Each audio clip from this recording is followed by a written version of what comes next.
پہاڑی زبان میں اپڈیٹ سنیے۔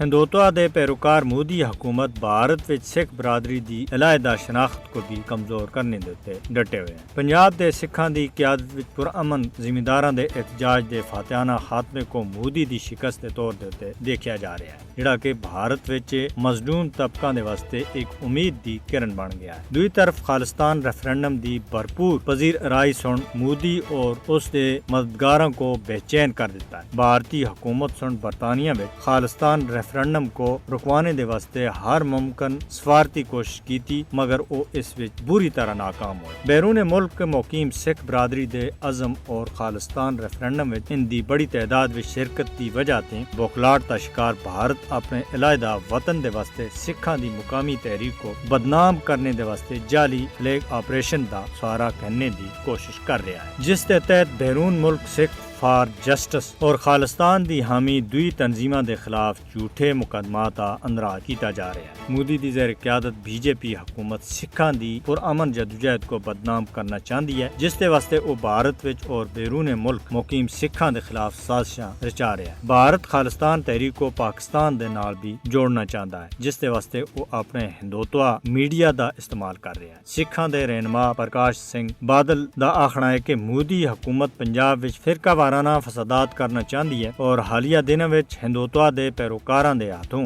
سکھاں دے مذہبی مقامات دی بے حرمتی کو سکھ برادری دے جذبات کو ٹھیس پہنچانے دی کوشش کے طور تے دیکھا جا رہا ہے۔ خالستان ریفرنڈم دے مطالبات تے پریشان مودی ہن آپریشن بلو سٹار جیسا سانیہ دہرانے دے منصوبے دے اتے کام کر رہا ہے۔ بھارتی حکومت سکھاں دی ثقافت اور تاریخ کو ہی مٹانے دے اتے تلیا ہویا ہے۔ مودی حکومت اپنے سکھ مخالف منصوبیاں وچ ناکام ہو کے رہے سی۔ خالستان دا قیام نوشتہ دیوار ہے اور سکھ اپنے علیحدہ وطن دے واسطے جدوجہد ہر حال وچ جاری رکھسن اور اس دے واسطے او پرعزم ہے۔